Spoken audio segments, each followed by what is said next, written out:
Okay children, ఇప్పుడు మనం 7th class Hindi 12th lesson ఆత్మవిశ్వాస్ చెప్పుకుందాం. ఓకే, ఆత్మవిశ్వాస్ అంటే ఆత్మవిశ్వాసం అని తెలుగులో.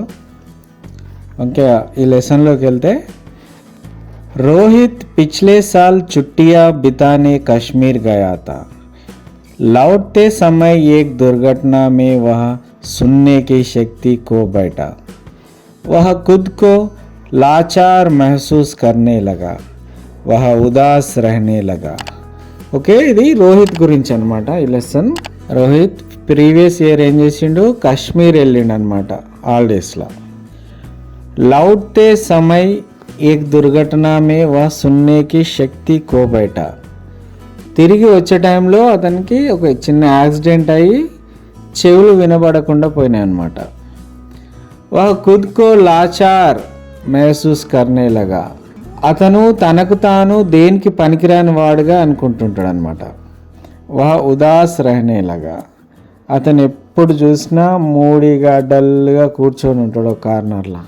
ఓకే, एक दिन रोहित के पिता ने उसे कुछ किताबें देते हुए समझाया, तुम सुन नहीं पाते हो तो क्या हुआ, देख तो सकते हो, जीवन में कुछ बनना है तो खूब पढ़ो. ఒకరోజు రోహిత్ వాళ్ళ ఫాదర్ రోహిత్కి కొన్ని బుక్స్ ఇచ్చిండు. బుక్స్ ఇచ్చి ఏం చెప్పిండు, నీకు కేవలం వినపడదు కానీ కళ్ళైతే కనిపిస్తాయి కదా, జీవితంలో పైకి ఎదగాలంటే మంచిగా చదువుకోవాలి అని చెప్పేసి చెప్పిండు అనమాట రోహిత్ వాళ్ళ ఫాదర్ రోహిత్కి. ఓకే, తర్వాత ఏమైందో చూద్దాం. एक दिन वह बगीचे में बैठा था. एक चिड़िया आकर पेड़ पर बैठ गई. वह एक रंग बिरंगी चिड़िया थी. रोहित ने उसे देखा. तब उसके मन में आया कि उस सुंदर चिड़िया का चित्र बनाए. అయితే ఒకరోజు రోహిత్ బగీచే మే బైఠా తా అంటే గార్డెన్లో కూర్చున్నాడు. ఏక్ చిడియా ఆకర్ పేడ్ పర్ బైట్ గయి. అప్పుడే ఒక చిడియా అంటే ఒక పిట్ట వచ్చి చెట్టు పైన కూర్చుందనమాట. వహ ఏక్ రంగ్ బిరంగి చిడియా తి. అది చాలా కలర్ఫుల్గా రంగులుగా ఉందన్నమాట. రోహిత్నే ఉసే దేకా. రోహిత్ దాన్ని చూసిండు.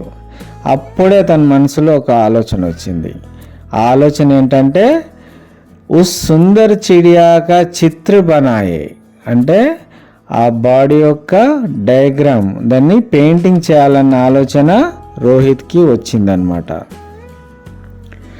रोहित ने तुरंत ही कॉपी पेंसिल निकाली और चिड़िया का चित्र बना डाला. उसे वह चित्र बहुत अच्छा लगा. एक दिन वह तश्तरी में रंग मिला रहा था. उसने पिता को दरवाजे पर खड़ा देखा. ఓకే, రోహిత్ ఏం చేసిండు, ధనాధన్ బుక్ తీసుకొచ్చిండు, పెన్సిల్ తీసుకొచ్చిండు, ఆ బాడీ యొక్క బొమ్మ డ్రా చేసేసిండు అనమాట. ఉసే ఆ చిత్ర బహుత్ అచ్చా లగా. ఆ బొమ్మ డ్రాయింగ్ ఏదైతే వేసిండో అది రోహిత్కి చాలా మంచిగా అనిపించింది అనమాట. ఓకే, ఏక్ దిన్ వహ తశ్తరీ మే రంగ్ మిలా రహా తా. ఓకే, ఓ రోజు పెయింట్స్ కలుపుతున్నాడు అతను. పెయింట్ ప్యాలెట్ ఉంటుంది కదా, అందులో వేసి కలుపుతున్నట్టే ఉస్నే పితాకో దర్వాజే పర్ ఖడా దేకా. కలుపుతుంటే వాళ్ళ ఫాదర్ డోర్ దగ్గర నిల్చొని ఇదంతా చూస్తుండనమాట. रोहित की रुचि को देखकर उनके पिताजी रंग ब्रश और सफ़ेद कागज के बंडल ले आए. वहाँ देखकर रोहित बहुत खुश हुआ. ఓకే, రోహిత్కి రుచి అంటే రోహిత్ యొక్క ఇంట్రెస్ట్ చూసి వాళ్ళ ఫాదర్ అతనికి కలర్స్, బ్రష్లు, వైట్ పేపర్స్ బండిల్స్ అన్నీ తీసుకొచ్చి ఇచ్చిండు అనమాట. ఇది చూసి రోహిత్ చాలా ఆనందపడ్డాడు అనమాట. रोहित ने उसी क्षण तय कर लिया कि वह मेहनत से काम करेगा. वह जानता था कि चित्र बहुत सुंदर है तो देखने वाले उसे पसंद करते हैं. ఓకే, రోహిత్ ఆ క్షణంలో ఏమనుకోండు, ఇక డ్రాయింగ్ వేయాలని డిసైడ్ అయిపోయాడు అనమాట. ఎలాగైనా కష్టపడి డ్రాయింగ్ వేయడం నేర్చుకోవాలి, మంచిగా డ్రా చేయాలని చెప్పేసి అనుకోండు. నెక్స్ట్ ఇంకోటి ఏంటంటే మంచిగా డ్రా చేస్తే అందరూ చూసిన వాళ్ళందరూ కూడా మెచ్చుకుంటారు అని రోహిత్ భావించిండు ఇక్కడ.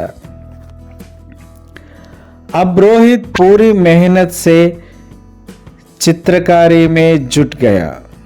మొత్తం ఇంకా అతని శాయశక్తులు కృషి చేసి మొత్తం డ్రాయింగ్ వేయడమే స్టార్ట్ చేసిండు.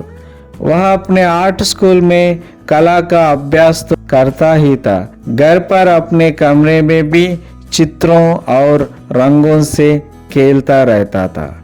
ఓకే, రోహిత్ ఆర్ట్ స్కూల్లో ఆర్ట్ నేర్చుకుంటాడు, ప్లస్ ఇంట్లో కూడా సేమ్ పెయింటింగ్ వేస్తుంటాడు, కలర్స్ తోటి తనకు నచ్చినట్టుగా డిజైన్ చేస్తుంటాడు అనమాట.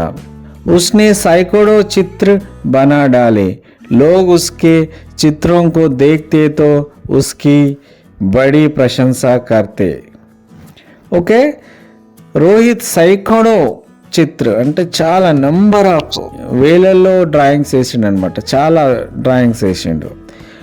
ఆ డ్రాయింగ్స్ చూసి అందరూ మంచిగా ప్రశంసిస్తున్నారు రోహిత్ని. उसके चित्रों की प्रदर्शनी भी लगने लगी. అతనికి ఆర్ట్ గ్యాలరీస్ కూడా పెడుతున్నారు. అతని పెయింటింగ్ గ్యాలరీస్ పెడుతున్నారు. పెయింటింగ్ గ్యాలరీస్ అంటే ఇతను వేసిన డయాగ్రామ్స్ అన్ని ఒక చోట పెడితే అందరు వచ్చి చూస్తారనమాట. इसमें देश भर से और विदेश से भी लोग उसके चित्रों को देखने आते हैं. ఓకే, ఇతని పెయింటింగ్ చూడడానికి ఇక్కడి నుంచే కాదు వేరే కంట్రీస్ నుంచి కూడా చూడడానికి ప్రేక్షకులు వస్తున్నారనమాట. వే అచ్చి కీమత్ దేకర్ ఇన్ చిత్రం కో ఖరీద్నే భీ లగే.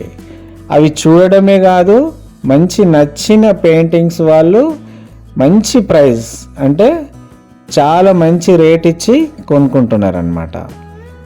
సచ్ హే ప్రేరణ और ఆత్మవిశ్వాస్ से సఫలతా మిల్తీ హే.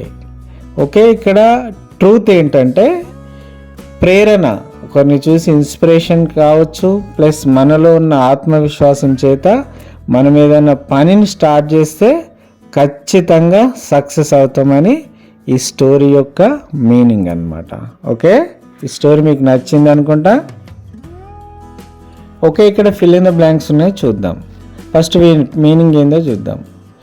ఫస్ట్ వన్, రోహిత్ డాష్ పత్రకార్ చిత్రకార్ హై. రోహిత్ పత్రకార చిత్రకార అంటే రాసేవాడా లేదంటే డ్రాయింగ్ చేసేవాడా అనేది క్వశ్చన్. నెక్స్ట్ వన్, వహ డాష్ సున్నే బోల్నేకి శక్తి కో బయట. అతనికి వినబడడం లేదా లేదంటే మాట్లాడడం రాదా, ఏది కరెక్టో రాయాలి మనం ఇందులో. థర్డ్ వన్, एक दिन वह डैश बस బగీచే మే బైఠా తా.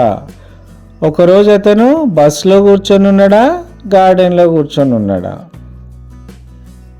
फोर्थ वन, लोग उसके चित्रों की बड़ी डैश बुराई प्रशंसा करते थे. అంటే పబ్లిక్ ఇతన్ని తిడతారా ఈ బొమ్మలు వేసినందుకు మెచ్చుకుంటున్నారా. ఓకే, కరెక్ట్ ఆన్సర్ ఏంటో చూద్దాం. ఫస్ట్ వన్, రోహిత్ చిత్రకార్ హై.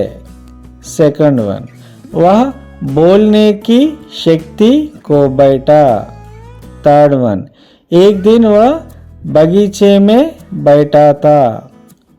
फोर्थ वन, लोग उसके चित्रों की बड़ी प्रशंसा करते थे. Okay, this is the end of the lessons. This is the end of the lesson. Please do subscribe, like and share our channel. Thank you.